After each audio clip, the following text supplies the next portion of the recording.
Story 1. My wife's secret affair with her ex-boyfriend has been revealed. I'm deeply hurt. In the labyrinthine corridors of my heart, where once love blossomed in vibrant hues, now lay a macabre tapestry of shattered trust and betrayal. My wife, Sarah, the woman I had sworn to cherish till eternity, had shattered my world with an act of infidelity that left me drowning in an abyss of sorrow.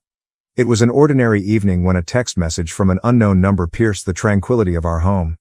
Curiosity gnawed at me as I read the cryptic words. Sarah is sleeping with her ex-boyfriend Mark. The world seemed to tilt on its axis, as if the foundations of my life had been irrevocably shaken. Driven by a primal instinct, I confronted Sarah. Her eyes, once filled with warmth and affection, now held a cold, evasive look. She admitted to the affair, her voice trembling with a mixture of guilt and defiance. The pain was unbearable, as if 1,000 shards of glass were piercing my soul. In the aftermath of the revelation, I retreated into a solitary existence. Sleep eluded me, and the once familiar walls of our home now felt like a prison. I questioned everything I thought I knew about Sarah and the relationship we had built together. As days turned into sleepless nights, I stumbled upon a box hidden deep in the attic. Inside, I found letters and photographs that chronicled Sarah's past with Mark. The words they shared were filled with passion and regret, a poignant reminder of the love they had once shared. Jealousy gnawed at me as I realized that our relationship had been built on a foundation of deception. Sarah had never truly moved on from Mark, and our marriage had been a mere substitute for the love she had lost. Haunted by the betrayal, I sought solace in isolation. I roamed the city streets, lost in a fog of despair. Strangers passed me by, oblivious to the agony that consumed me. The world seemed indifferent to my shattered life. But as time passed, a flicker of resolve ignited within me. I refused to be consumed by the darkness that threatened to envelop me. I reached out to friends and family, seeking comfort and support in the midst of my shattered dreams. Slowly but surely, I began to piece my life back together. The wounds inflicted by Sarah's infidelity would never fully heal, but I was determined to heal and find meaning in the wreckage she had left behind. Today, I stand as a testament to the resilience of the human spirit. The pain of betrayal still lingers, but it no longer defines me. I have forgiven Sarah, not because I condone her actions, but because I believe in the power of redemption. The path to healing has been arduous, but the journey has taught me the true meaning of forgiveness, resilience, and the enduring power of hope. And though the scars of the past may never fully fade, I am grateful for the lessons they have taught me and the strength they have forged within me. Story 2. AITA for telling my brother he has himself to blame for his wife's cheating. My older brother M29 has always had it easy and got way too comfortable in his situation. He was always the favorite compared to myself, F25, and my sister F32, the handsome kid, popular in high school and with girls, that kind of thing. It seems during college he actually found a long-term girlfriend, and when he finished up school he married her. It's been 6 years since they married and he hasn't done anything. His wife has always been a driven, successful woman. How he got her to marry him I will never know. Since they married he has not worked, they don't have kids, he barely does anything around the house, he outright admits it. He has gained a considerable amount of weight, developed a crippling porn addiction, he's way too open to admitting it, it's awkward, and spends his days with that or gaming. My brother got too used to gliding through life because he was always the pretty and fun guy. Now that he had his dream girl who provided for the house and brought in a ton of money without him having to lift a finger, he stopped trying to contribute at all. His wife works and does all the chores. They're roommates. I've always liked her and we hang out quite a bit. About 4 years ago she started doing anything she could to fix the relationship, since of course my brother manipulated her into believing it was her fault. She tried to set up therapy appointments, go to the gym more, encouraging him to go to the gym, tried intimacy more often, cut back hours to spend more time with him, bought him expensive things. She spent years trying everything she could to fix things, believing it was her fault. He didn't try a single thing. Outright rejected therapy, mocked her weight even though she practically has a supermodel figure, insisted his weight was fine, refused to lift a finger for the house, and kept blaming her for the way things were, saying if she tried more he would be better. 3 years later she was still coming home to him watching porn in a dirty house while she cooked and cleaned. 3 years of her working herself to the bone only to come home to an emotionally abusive husband who beat her down while she tried everything to fix her marriage. Last year she decided she wanted a divorce. My brother became hostile and promised to drag it out and take as much as he could, as apparently he had a prenuptial that he somehow got her to agree to. I know very little about divorce laws, especially in our state, except for that we don't live in an at-fault state, but according to her if she tried to go forward with it and he got petty, he could take a lot from her. Everything they have is because of her. She decided against divorce. She was trapped with him and accepted it against mine and others' objections. I guess by then she was over his bullshit. She slowly spent more time away from home and claimed she was working extra hours. She didn't bother him about therapy or his weight. She actually pretty much stopped interacting with him. She didn't cook anymore. She didn't clean anymore. It didn't take long for her to admit to me she was spending quite a bit of time with other guys and girls. She never brought any home but was staying out late quite a bit. My brother didn't notice, and I didn't care. For years she was a beaten-down shell trying to appease someone who didn't respect her. Now she was lively, happy, outgoing, and everything she used to be. I'm not happy about her feeling stuck with my brother, or the concept of cheating in general, but apparently it works for her. It didn't take long for him to find out. Apparently there were a lot of people she was meeting. He was livid, demanded she stop, and threatened divorce. She didn't care. She told him he knew where the door was. It was her home solely and she was allowing him to stay out of obligation. She told him she would gladly stop if he agreed to a fair divorce without him fighting it, and that she was showing decency as a provider and a wife by not bringing her partners into their home. The thing is, even if my brother got his way in the divorce, he knew that money would not last at all, and without any work experience and the shape he was currently in, he would be screwed.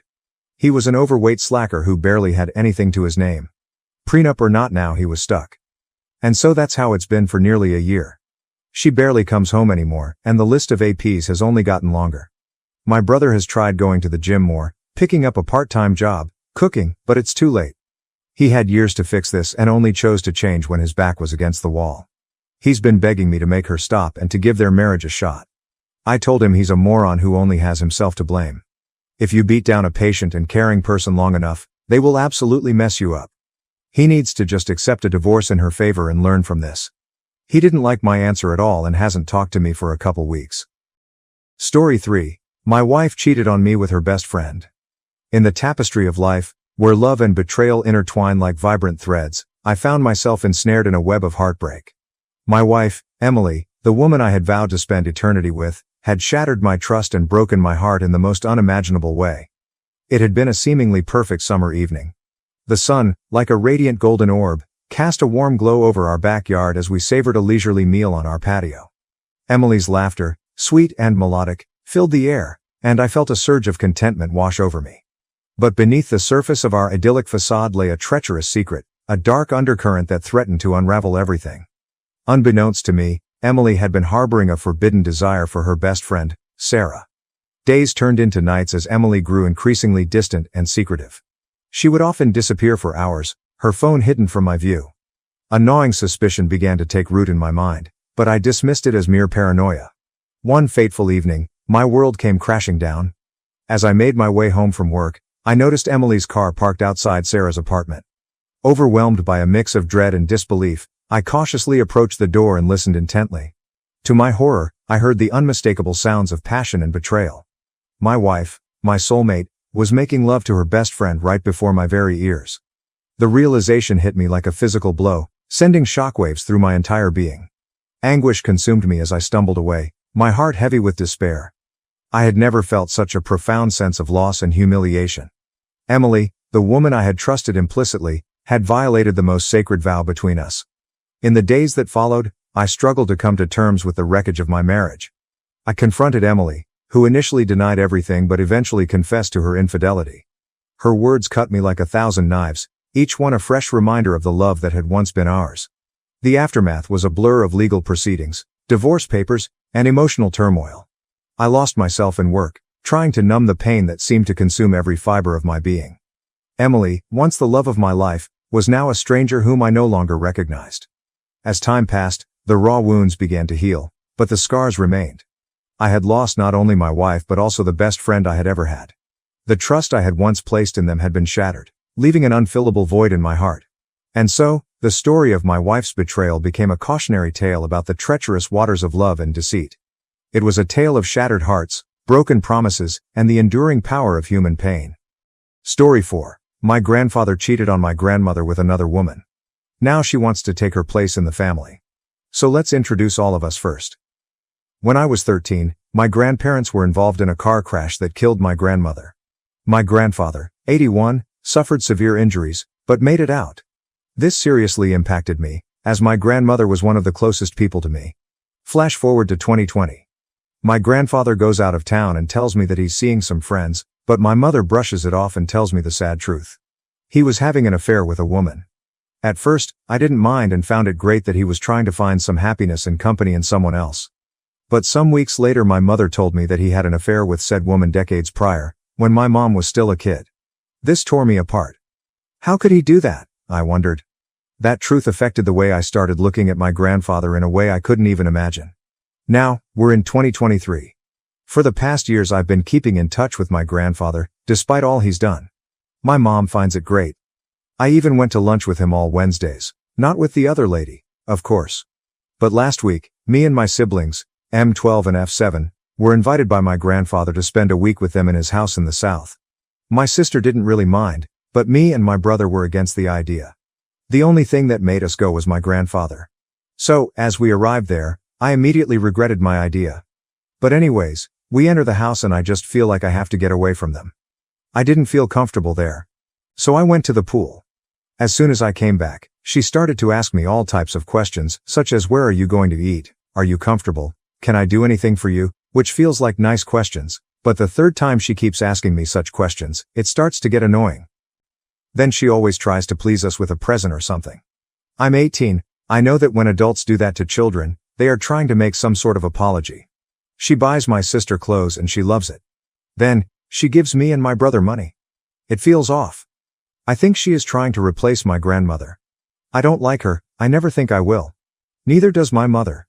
But if it makes my grandfather happy, then I'm okay with it. Please share your thoughts, I want to know your opinion. Am I right, or am I just being paranoid for not accepting her? Story 5. My boyfriend cheated on me and I don't know what to do. For some context, I've been dating my now ex-boyfriend, let's call him Gray, for about 2.5 months. Throughout the relationship, it was everything I could have asked for. We were always touchy, intimate with each other, he would check up on me every day, text me, and we were constantly in the honeymoon phase of our relationship whilst also giving each other space throughout the relationship with family time, time with friends, and so on. We had a rough patch during a month and a half in, where he claimed he felt like the spark wasn't there but we ended up resolving it. Fast forward 2 months and I got an Instagram DM from a girl claiming he was cheating on me and gave me proof. I was angry, called him right that second instead of waiting to confront him in person and I didn't end up breaking up with him. We both cried over the phone, he claimed how sorry he was and how he blocked her as soon as he did it. He hasn't done it since. He cheated on me by sex talking with another girl, and I would have never found out as he constantly allows me to go through his phone.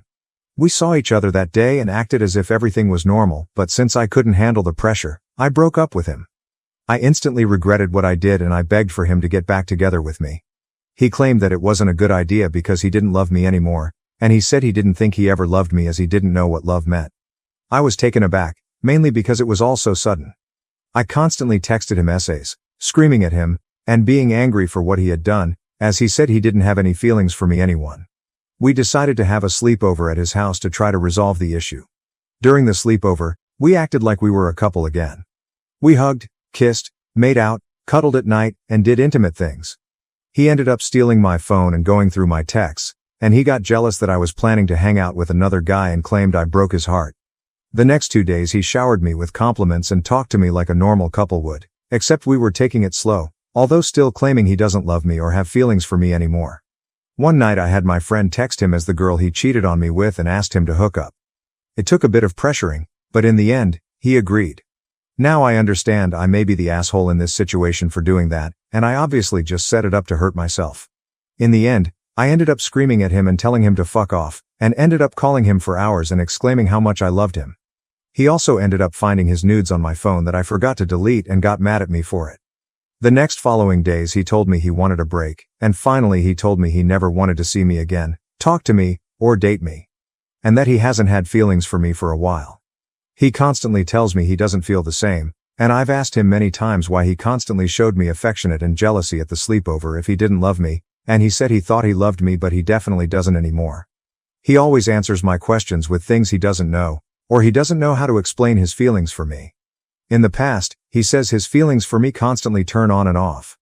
I tried talking to him about it today, and asking him why and if he would see me in person, but he told me to leave him the fuck alone and to never text him because he is fully over me. The reason I believe he's being bipolar is because he constantly switches up from caring about me to not caring about me, And from having feelings to not having feelings. I miss him so much, and I feel like I saw a side of him I'd never have to see. What should I do? Edit. Just to clarify, Gray has also cheated on his ex-girlfriend with the same girl before. Matter of fact, he has cheated on all of his ex-girlfriends and he tells me he does not want to be restricted with only one girl. I feel like I am just so attached to him for no reason, as he is the first person to ever show me affection, which is what nobody has done before, and not even my parents, which had pulled me into such a strong connection with him. Story 6. My wife and I gave each other hall passes for our 10-year anniversary. Needless to say, things have gone bad. Part 1. I, Liam M. 35, have been married to my wife, Jennifer F. 35, for the last 11 years. We met at the tail end of college, and never looked back. We dated for a year, had a 4-week engagement and got married. Our marriage has been pretty spectacular. It's not perfect, no one is. We have our arguments, we get heated sometimes, but we are better at this marriage thing after being together for 12 years than we ever have been. Over the course of this time, we have gone on a lot of adventures and have quite a bit of savings. Just before our 10th anniversary we had a discussion about having kids. We've both agreed that one kid was enough. We also talked about when we should start. The consensus was that we should have one more child-free year. In this year we would hit a lot of those bucket list items. We went skydiving, and finally took that trip to Italy that was our dream vacation. We also did some typical things like a beach vacation and a couple amusement parks. Our year wasn't just about us together, we also took some effort to do more with friends and each reconnected with some old friends. We didn't have bachelor parties, so we joked this year was our last year of freedom before we had kids. It was on our 10th anniversary, before this year of freedom, that our decisions would end up causing us the turmoil we are experiencing today. To give some background, my wife and I have always had a great bedroom life. We're both high libido and are into a lot of the same things. We are both aware that we each had a very active past prior to getting together. Nothing crazy, we each just had around a dozen partners prior to getting together, and we each had some special experiences back in college. Since getting together though, it's been 100% just us. We planned a big day of activities for our 10th anniversary and had a lot of fun. It culminated in a fancy dinner and getting a suite at a nearby nice hotel. During dinner my wife started asking me questions because she wanted to reminisce about our years together. This was really fun actually, and we had a long deep conversation about a lot of our favorite memories. Then my wife asked me, "What's something you miss about being single?" I replied, "Don't get mad at me, but one-night stands." She laughed, which made me feel better, and said, "Yeah, I kind of do too." This got the ball going on us talking about what we liked about an ONS, and reliving our first night together. Our relationship started as a post-party hookup. That's when I said, "Well, we've got all these plans for this year coming up. Do you want to add a one-night hall pass on the list?" My wife looked intrigued. She said, "Maybe, you don't think that's too much? We've never done anything like that." I kept going, "I don't think so, we can talk about it more this week and then decide." She agreed and we enjoyed the rest of our night. We talked more about the hall pass idea later in the week. We ultimately decided to do this. We had 1 year to use it. As we had agreed on our 11th anniversary, Jennifer would be going off birth control. There were ground rules. It was to be a one-night only pass-off marriage with someone not in our lives. Be safe and smart. Must tell the other when you are using the pass. It can be in the moment like a chance meeting, but a text heads up at minimum was a must. Over this past year we did all the adventures we planned. I got on the apps and put myself out there looking for a single ONS. It took a few months, but I lucked out and met an attractive 30-year-old woman. Her and her husband were opening their marriage. She wasn't sure what she was wanting out of their arrangement yet, and thought just having a quick one-nighter would be a way to get her feet wet and figure herself out. I was like the perfect candidate, as one night was all I was offering. We met. It was a fun and exciting night. I was able to tell Jennifer ahead of time. She was excited for me, and when I got back the next day she reclaimed me. I figured it wouldn't be long before she used hers. I was wrong. Over the years I had asked her if she had any luck finding someone for her HP. She said, no one has stood out for me. The profiles I see are just not appealing. Maybe it's me." We had some talks and she was looking for a younger guy, maybe around 25. She said there are a lot of single guys on, but they always came off as arrogant or immature. It wasn't until we were almost 11 months in that she said she was ready to use her hall pass. I had gotten to the point I was feeling guilty about using mine, thinking maybe she reconsidered and wasn't going to use hers at all. So when she told me she was ready, she also said it was a special situation, and wanted to know if she was still inside our rules, because she wasn't going to break those. She told me for the last 3 months there's been a 23-year-old intern, Wes, in one of the other departments at her company. They interacted some but just about work as her department and he often had to collaborate. She had been attracted to him, even more so after figuring out he wasn't an idiot, but new coworkers were bad choices. On top of that, he could potentially be hired at the end of his internship, and that's a big HR no-no. A few days ago, Wes came in and put in a notice that he would be ending his internship, as he had been hired for a full-time position in the same field at another company. Their office was all the way across the city, so it would be unlikely for them to be bumping into each other. She wanted to know if this was out of our lives enough. I told her it sounded fine to me, just be safe and smart. She said she would. She wasn't going to proposition him until after his last day was over. Fast forward a week and the day was here. At the end of the day, Wes was leaving and had said his goodbyes to everyone. My wife told him she would walk him out. He thought that was weird. When they got to his car, she propositioned him about having a night of fun together. She told him she had one hall pass for one night, and would get a hotel for them if he was interested. He was very interested but also wasn't sure if it was true and didn't want to get involved in a marriage. My wife put me on a FaceTime call and the guy asked if it was real. I told him, yeah, I already used mine, you're her pick, so it's up to you. Jennifer told me he was very excited at that point. He followed her to a hotel and she came back the next morning, where I returned the favor by reclaiming her. The next few weeks clicked by, and our 11th anniversary got here. That day she stopped her birth control. About 2 weeks later my wife was pregnant, which we thought was oddly quick. We booked an appointment and learned today that she is actually about 7 weeks. This lines up perfectly with her hall pass use, but we also have been having sex often around that time, including the next day. So now I have no idea what to do. She's pregnant, and there is a chance it's not mine. I'm so stressed out. She said she needed to go for a walk to clear her mind. I'm just sitting here stewing, trying to figure out what I should do while waiting for her to come back. This is a total mess. Part 2. The baby is here. I'll start by filling you in on all that happened with my wife, Jennifer, and I, Liam. After my last post, I was waiting for Jennifer to come back from her walk. We had a long talk. I asked her if she used a condom when with Wes. She said, no, that didn't even cross my mind.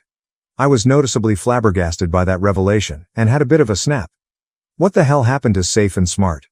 Jennifer, is that what you meant by that? I thought you just meant make sure they're not a psycho. I was on the pill. I don't know why you're snapping at me. You know I've never made anyone use a condom before. Why the hell would I think to do that now?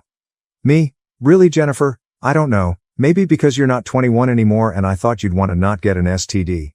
Jennifer started to tear up. I didn't want anything like this to happen. I'm sorry. I really just didn't think about it. I mean, did you use condoms during your pass? Me? Yes. All 3 times. Like, better safe than sorry. I paused. I'm gonna ask some things I never planned on asking. How many times did you two? She looked up, eyes pointed up like she was thinking, 5. Goddamn. I followed up. So he finished in you 5 times? She said, no, just twice. I gave her a blank stare and she said, I told him the same thing I always tell you. And everyone before you. I just matter-of-factly said, you can finish wherever you want? Of course you did. At this point she started to cry. What do you want to do?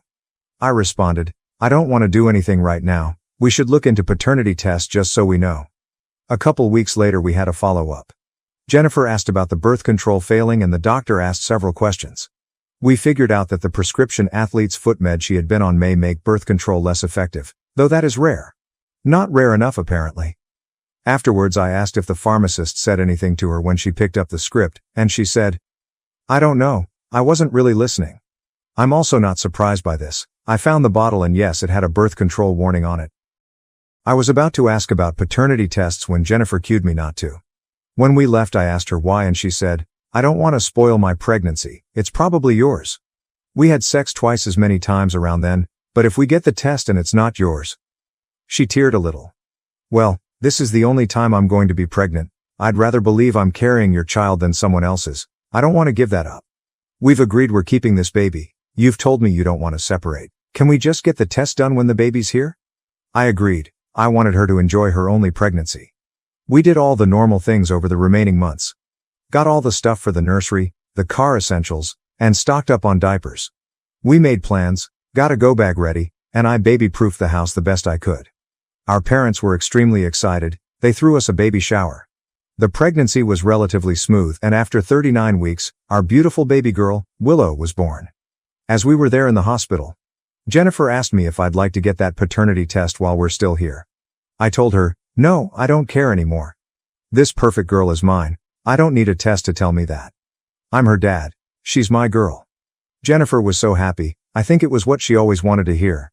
We're gonna take this baby home tomorrow, and just enjoy every moment we have ahead of us. Besides, the likelihood this ever comes up again is pretty slim. Part 3.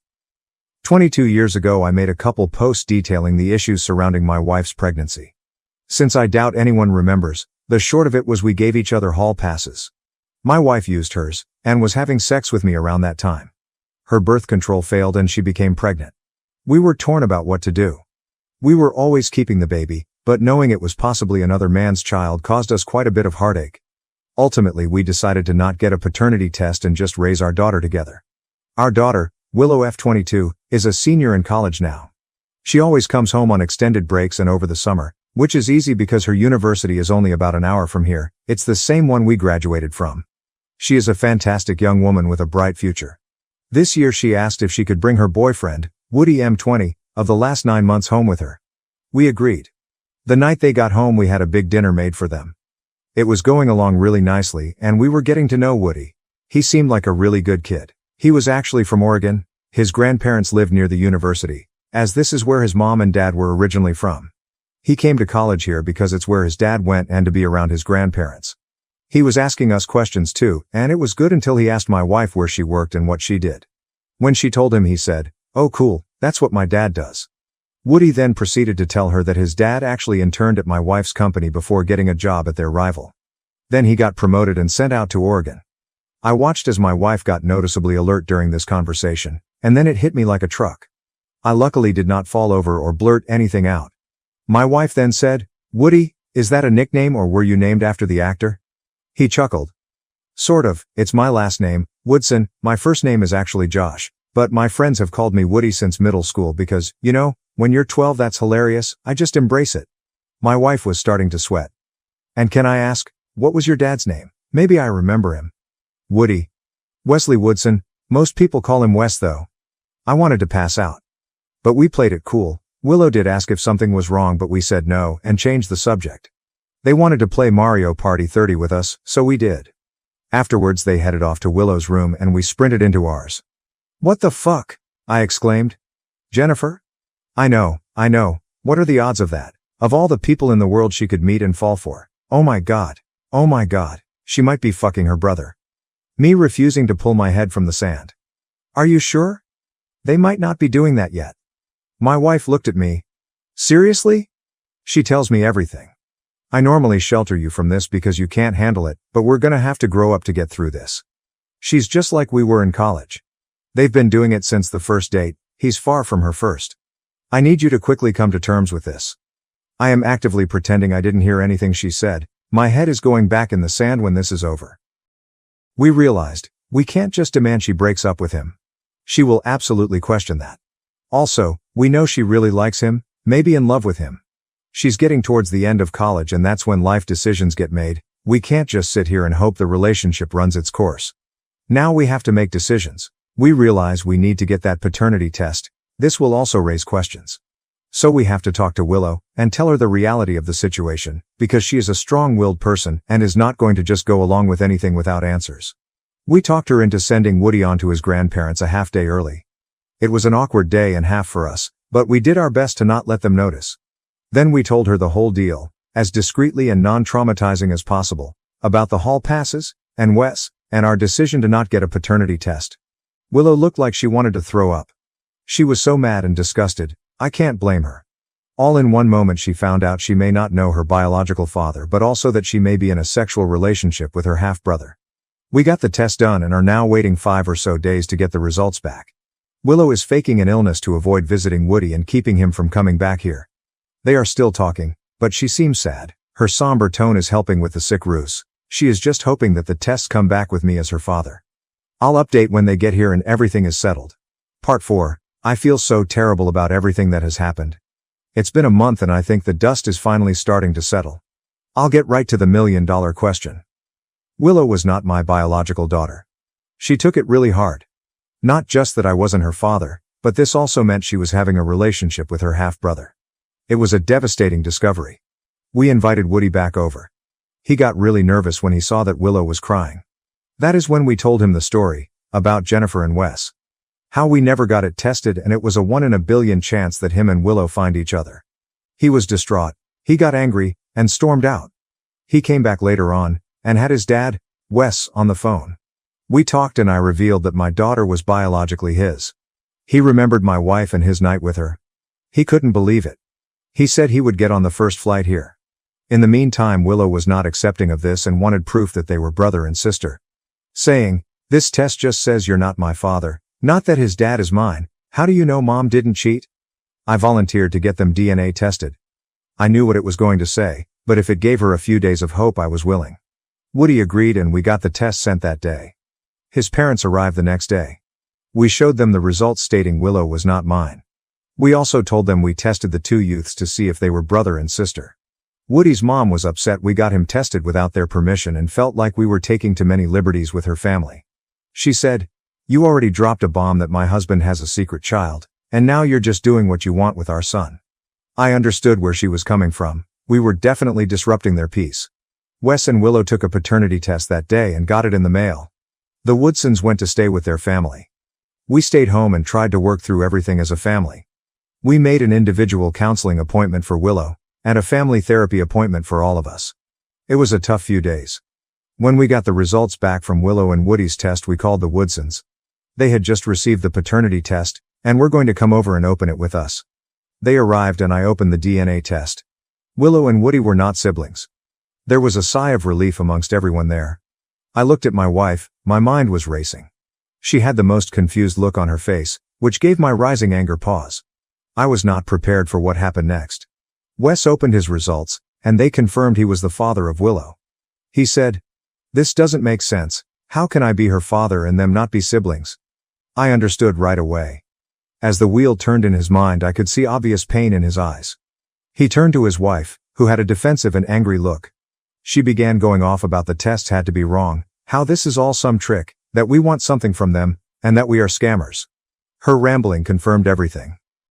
In the weeks since, Willow and Woody have broken up, but are remaining friends. Those two have been through way too much in way too short of time. They are supporting each other through all of this. She has informed me that Wes has dug deep into their entire lives. He has uncovered some truly horrible and undeserved truths. His wife has been cheating and having affairs since they were engaged. Woody's younger brother, who is 14, is also the product of infidelity and has a different father than Woody. To really twist the knife though, he found her Reddit account, where she was highly active in our adultery. Lots of posts and comments by her celebrating her affairs and all the ways she pulls it off. Her talking about how great Wes is, and that she's just a cake eater out living life to the fullest. He has already begun the divorce process, and the prenup his parents forced him to get is going to be a lifesaver. Wes called me today and asked about forming a relationship with Willow. He has a lot of mixed feelings about it all, especially being in the dark for over 20 years, but says he understands. I told him it would be her decision. We are still doing family therapy and working through all of this for Willow. She's holding up pretty well though. I don't know where we all go from here. I guess only time will tell. Story 7, my wife cheated on me, and I've become a prison pastor. I'm 47, male, and my ex-wife is 45. Married for over 5 years, and had 3 children, 2 girls and 1 boy. My story began when my wife took nearly 5 years of cheating behind my back, and for us to break up, she accused and framed me, and my reputation as an office worker, and as an elder in our church. I'm a devoted Christian in my town, and have a good reputation for being helpful, kind, and a known donor for the people. Before I became a prisoner, I caught my wife doing the deed in our kitchen counter. They did not see me enter the house. When I went to our bedroom, they came inside the room, not knowing that I'm already home. She and the guy were horrified when they saw me in the room while they were getting dressed and kissing passionately. She tried to explain, but I turned her down, and punched the man in the face and guts. Then the guys fled the house shirtless. I talked to my wife after that, but she keeps insisting that nothing really is happening between them. But I've seen enough and left the house for a week to cleanse my mind and heart. Little did I know, my wife and the guy she's been cheating with was plotting against me, and they were successful with their plan. I was convicted as a rapist that I didn't do. She even used my 2 daughters to frame me. I went to the police station and contested the officer that I didn't do such things. But the police kept silent and stared at me like a devil. I don't blame him for not knowing what really happened. When we were in the courtroom, I kept silent and always looked down. At that time I was praying to God for what will truly happen to me when I became a prisoner. That time also, my wife was speaking lies to the judge and creating a story that nothing had really happened. But I kept my head down and prayed. When it was my time to speak, my wife interrupted me and accused me of being a rapist, cheater, pedophile, and so on that I didn't do. Now I spoke to the judge calmly and told him the truth. But that didn't do much and my wife's side won the court. I will spend the rest of my 40 years in prison. When I'm ready to be transported to the prison, my wife smirked at me as if I did the cheating, but I let her be, because in the eyes of God, there was no crime that I've committed. When I arrived at the prison, I was greeted by the prison guards and prisoners. I was quite horrified when there were big guys and killer faces and strict-looking guards, but I left this fear and anxiety to the hands of God. I was quite thankful to God that my cellmate was a cool person. He has a bad reputation of robbery, double homicide, and murder. We became friends, and shortly after I shared the word of God to him and his prison friends, 4 of them in total. I've become a prison pastor known to the prison for being a spreader of the gospel. I spent 5 2/3 years in prison when I received a letter from the court that I have been proven innocent, and I was overjoyed and my prison mates were also happy for me. You guys are probably thinking, am I taking revenge on my wife? For me, no. I won't take revenge on my wife for I know only God will do on his own. I was released and went to our church and the pastor was shocked to see me and he was also happy that I was released from prison. I told my pastor what truly happened, and my pastor was half angry, sad, and shocked. Then he told me what happened to my now ex-wife, because she pushed a divorce paper to me to sign, and I did so. That the guy she's been with has been married after 2 months of my imprisonment and had 2 children of their own. I was a little angry and saddened about my wife.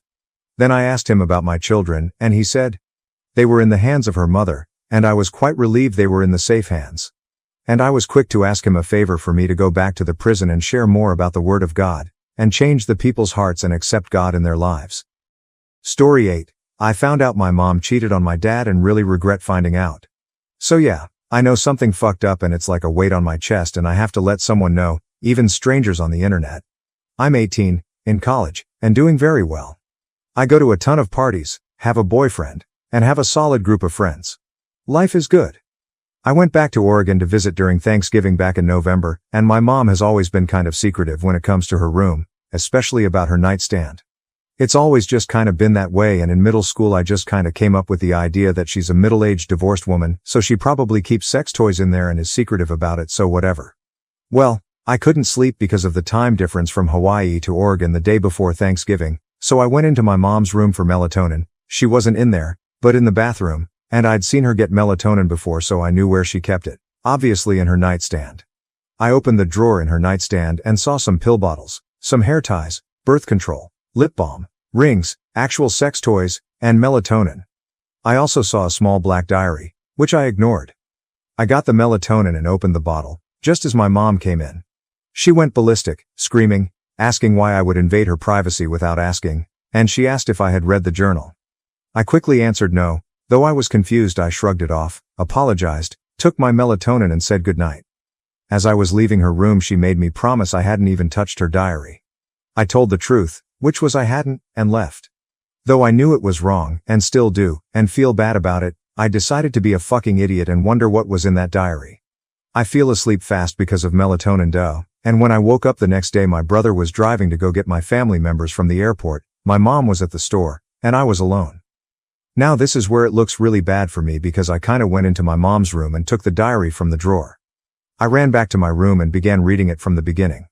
It started just before my parents' divorce, talking about how unhappy she was with the marriage, how she never felt good enough for my dad, etc. I felt bad until I read a couple pages later. There was a picture of this extremely fit, attractive guy. Underneath the picture it was labeled Michael. I was confused. Who's Michael? Suddenly memories from my childhood of a man named Michael arose. My mom's close friend helped out a lot with my brother and I while my parents' divorce was being finalized. My dad moved out to an apartment and my mom was finishing nursing school. It was 110% that Michael. I kept reading, and eventually found out my mom was cheating on my dad with this man, having sex with him behind my dad's back. She was writing about how good the sex was but bad she felt since they were both married. I kept reading, explaining how my mom talked to my dad after a huge fight that even I vaguely remember, how they talked afterwards about how they both were unhappy, stressed and had a toddler and a little boy, which added tremendous amounts to the stress. Plus my mom was finishing school, my dad was starting at a new company, and the economy had just crashed, making it hard for a new couple with very young children. She explained how sad she was, but had cheated to release some stress. If they weren't getting divorced before, that was the final straw, especially since it was Michael, someone they both knew and were close to.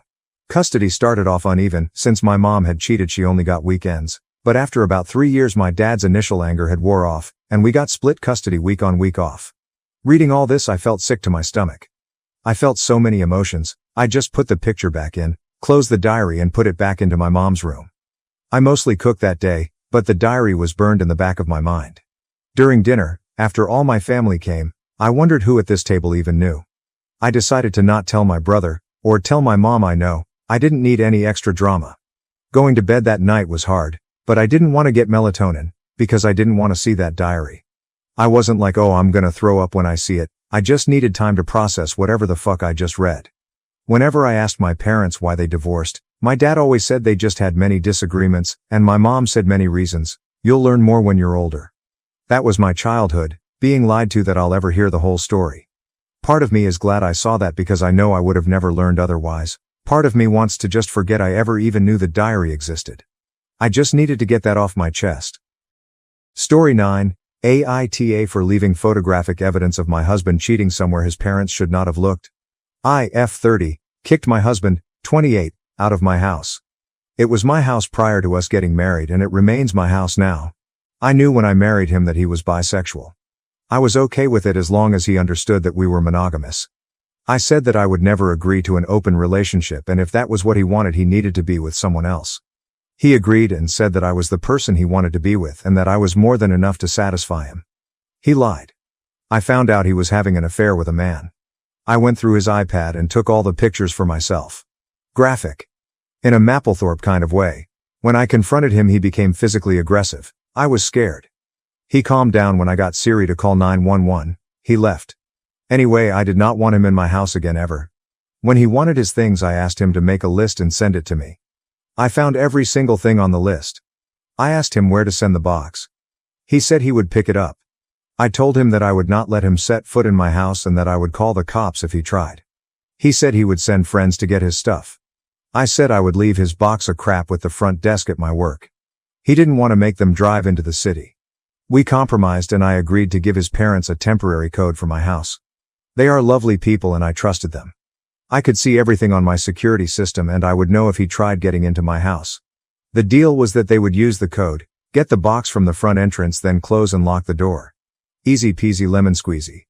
Instead it went difficult lemon fucked. I guess he didn't have everything on his list. He asked them to get something from my bedroom. Not the deal at all. I had my pictures of his infidelity in my room in my chest of drawers. In an envelope. So to reiterate, to find these pictures his mom had to go past our agreed limit into my house. She then had to enter my bedroom, open my chest of drawers, open an envelope, and look at what was inside. I felt violated watching the video. Then I giggled like a little kid. It was hilarious. I see them come into the house, they use the code and open the door. His dad comes in and grabs the box. He goes back to their vehicle with the box. His mom hesitates before walking into my house and going to my room. She goes to my chest and opens the top drawer where we kept a box full of jewelry. She sees an envelope with his name on it. She looks around, I'm not sure why. Then she looks at the contents. She screams, I assume since I have my feed on video only, then she stuffs the pictures back in, closes the drawer and goes running for the truck. My father-in-law comes to the door, locks it and leaves. I guess he never told his parents about his proclivities. To say that this has created a problem for him is to take it lightly. I got a call from him. He says I left the pictures out for his parents to find. I did not. I should have scattered them on top of the box his parents picked up, but that felt cruel and unnecessary. Like I said, I have always found them to be lovely people. I told him where the pictures were. He said that he forgot about a ring he left off the list and he told his mom where it should be. I said I would have tossed it in the box if he told me. He said he forgot until they were on their way. He is upset that his parents know he is a power bottom. He is not happy at their house now and he is going to find somewhere else to stay. He said I'm an asshole for causing this problem. I think there are other candidates for assholehood. 1. Him for cheating. 2. Him for getting his parents to go against our agreement. 3. His mom for going against our agreement. 4. His mom for snooping. 5. His parents for homophobia. Story 10. AITA for not coming to terms with the fact that my wife cheated on me 14 years ago before our marriage. I have been married to my wife, F37, for 11 years and together for 14. We have a beautiful 7-year-old daughter and our marriage has been great without any major problems until last year. Last year, I learned that my wife cheated on me before our marriage. One of her friends became religious and confessed her actions to me, which had me confront my wife. She was shocked that I learned it and apologized profusely about her actions. However, she said it's not something important now because we have been going strong and have a family together. She told me I should come to terms with it since it happened 4 months into being exclusive and she was a stupid girl out of college back then. My mind told me the same. It happened 14 years ago and we are happy right now. I decided to forgive her and continue our usual life. Reality was not that great. My mind took a big hit. I realized it's not something that happened 14 years ago for me. The cheating happened for me when my wife confirmed it. I was less confident and could not have sex with my wife. I just could not get an erection for her. This turned into feeling disgusted being around her. I even took a DNA and STD test secretly. Thankfully, our daughter is mine and I am clear of STD. Then a year of intense individual therapy started for me. I realized I needed to change somehow. I was not the same person I used to be. I also communicated my feelings to my wife and after pushing a bit, we started going to couples counseling too. However, at the end of everything I decided to proceed with divorce. Here are my reasonings. She not only cheated back then but lied to me for 14 years. She did not confess the action herself. Even though she apologized, she dismissed the fact by saying it's not important anymore. Young me was robbed of having a choice. Cheating was, and still is, one of the biggest deal breakers for me. If I knew it back then, I would have broken it off. I am happy with my life and I am glad that our daughter came into the world. She is the light that shines the brightest for me. One of the biggest reasons I keep living, but I still was robbed of a choice back then. IC and MC could not understand our problems and my feelings towards her. It also started affecting family life, which could affect our daughter. I think our daughter would be better off having us as co-parents instead of living in a broken family environment where consistent arguments are present. Sex life is basically dead for me. We do have sex, but I feel like those women on film art series that just lay and look at the ceiling waiting for it to be over. The only difference is that I am a man. I don't even want non-sexual gestures anymore. Last week, I had a sit-down with my wife and explained everything I wrote here in detail, my feelings, reasoning and some other private things. I have been talking to a lawyer for the last month and papers are almost finalized. 50-50 custody, 50-50 assets sharing and as amicable as possible. I explained everything thoroughly and clearly to her. She freaked out and had a panic attack. We spent the night at the ER. She is begging me to reconsider and not throw away 14 years. However, even though I would like to stay, it will result in us being roommates and a broken family environment for our daughter. Am I in the wrong here? If you enjoyed this video, please don't forget to give a like, share it with someone, and subscribe for more stories that inspire, provoke, and connect us. Thank you.